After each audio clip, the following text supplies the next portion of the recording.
I've been accused many times in the past of jumping in front of cameras too quickly or whatever. And some of you are not used to the fact that we're not talking to you. And the reason is we don't know what happened for sure. And you've heard me talk all along here about how in the world are we supposed to respond when we don't know the names of the people. And I've seen some talking heads that say, well, I can find out who did it, right? I mean, they just go look and they match up dates and try to figure out. That's not what it's supposed to be about. We're not supposed to have to guess who is accusing us of doing something wrong. And I have been, and you've seen our pleadings, I have been guided throughout this by a strong fear. What if we disagreed with a woman and her petition, and it turned out we were wrong about who it was? You and everybody else would rightly scour us for that. So we have been involved in something that I'm not sure y'all recognize how unique it is. And what's really important is to understand the dangers of what's happened these last 2 weeks. Not just the dangers to Deshaun Watson, but the dangers to anyone in which an opponent decides to try to ruin because it will help their case.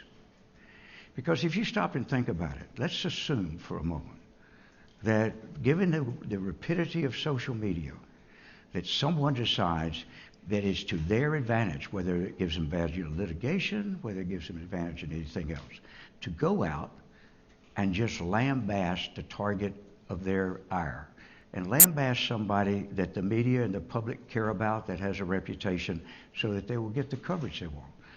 Let's assume for a moment, now I'm not naming names or suggesting anything, but let's assume for a moment someone decides that it's to his or her advantage to be a proponent of a particular social issue or a particular hot button issue, and they pick a target to try to become associated with that activity.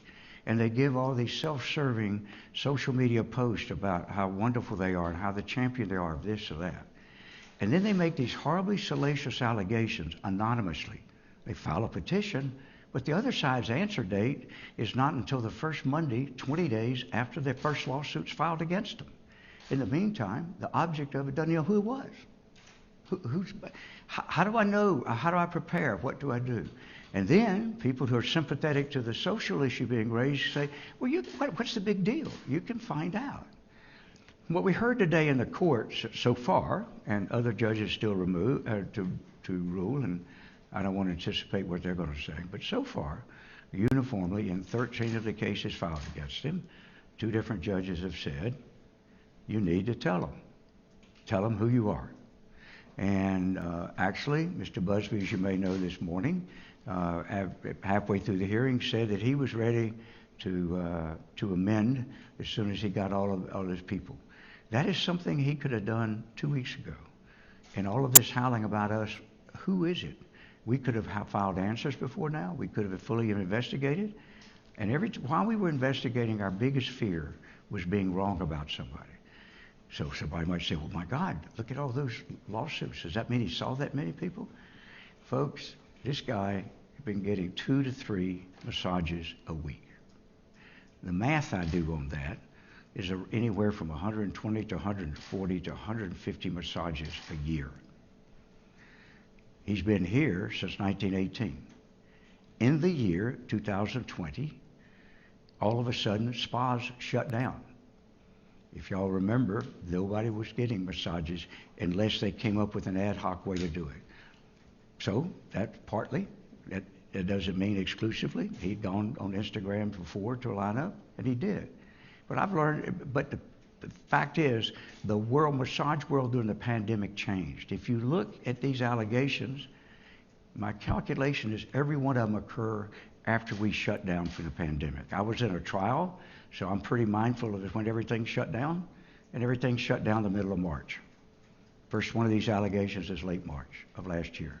That doesn't mean that he was never using Instagram before. I'm not suggesting that.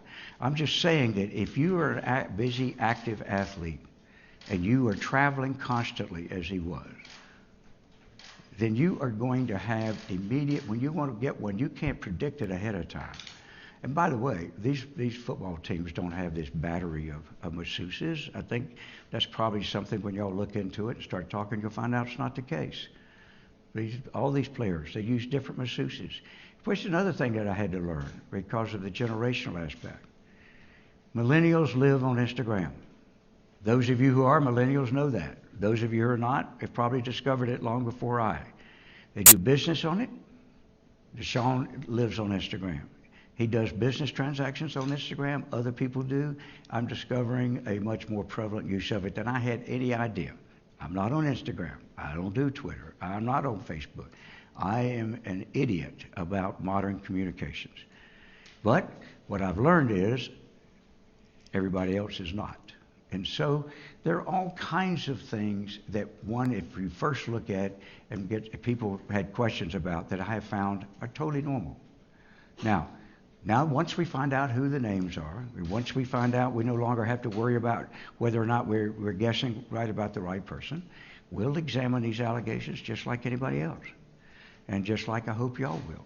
I trust and hope that once y'all find out who the people are, you will do the same type of investigation of these cases that you've done of us. So I wanted to make sure in my comments that you understood that I am not blaming the messenger that sits in this room or on the TVs. But I do want you to stop and think about the logical implications of what has happened here if it continues. Think about this. Social media, when I started out representing people of some prominence, the whole goal was try to get back and get a response right away. If you go back decades to the Bill Clinton days and all, they had their rapid response team, and their goal was to have an answer by that night. Okay? But back then, everything wasn't posted as soon as it happened. You didn't have all these immediate media sources. Now, when you make the allegation, it's out there right away. And if we're unable to give you an informed answer, it stays, and it stays, and it stays. And that's been one of the frustrations and problems here. So in a public sense, Deshaun has been absent of the defense by his attorneys. I've been through this a few times. I've had lawyers suggest I ought to turn in my bar card, that I didn't know what I was doing, it was horrible. But part of the criticism was based on the same thing now. Our firm does not intend to come out and talk to y'all or the public or anybody else before we have a comfort level about what really happened. And I am not about to accuse 22 women we have now of ill motive, of lying, or anything. All I know is we're supposed to start out with you assuming we did not do it, and then wait to prove shows that we did before you make up your mind. That presumption is pretty much gone in the way social media and all is used now. Because once the allegation is there, we know what, you can't take it away. Deshaun is not for one moment arguing about what this has cost him money-wise and all. Y'all have talked about, you've seen about some of the endorsements being withdrawn or suspended because companies understandably don't know whether they want to be associated with him. We're not even addressing that. People can make money back up if they lose money. What they can't get back is their reputation. And that is the most destructive thing about what's happened here, where we can't informedly and responsibly respond yet, and yet we have been hammered time after time. And this is also born of our lack of response to you. It's born of my caution to find out what happened. So one of the reasons I asked some of the lawyers to work on this case that have worked on it to come over to the press conference. First of all, this is the team with the exception of a couple of the men lawyers in the firm. We, as I said before, predominantly women now. We're probably 9 or 16 or 10 and 6, somewhere around there. We're a predominantly woman firm, but we do have men working on these cases too. I don't want to say otherwise. But this has been sort of the core team, along with our investigator and with another senior lawyer in the firm, John McVeigh, who is off on something else now. But when this happened, I get a call to represent Deshaun late on the night of the 16th after the first case is filed. Didn't have a relationship with him, didn't know his age or anybody. I got a call on the referral. So that Sunday, I asked Letitia and Rachel, Letitia won't be too offended, 2 different ages, 2 entirely different backgrounds of a gender that might start out believing this is true. And I know both of their politics and I know both of their attitudes, and they would be instinctively pro-women in an issue that occurs. I wanted them to go down to where Deshaun was, I'll leave that out, and I wanted them to meet with him. And at that time there were 14 different petitions. I think by the time they arrived to talk to him, there were 16. I may be wrong, but I think it's by the 16th. By that, I said, I want y'all to spend 2 days with him, without me, without anybody else. I want you to go over as much as you can with him. And at the end of that day, I want you to tell me what you think. And they did. And they spent the time.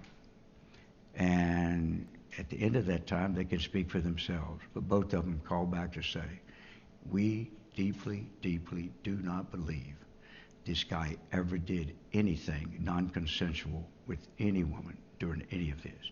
He didn't coerce them. We don't believe he used his position. We don't believe he intimidated him. We simply do not. Were there sometimes consensual encounters? Yes. And will that come out in any kind of litigation or trial? Of course it will. And that's where it should come out.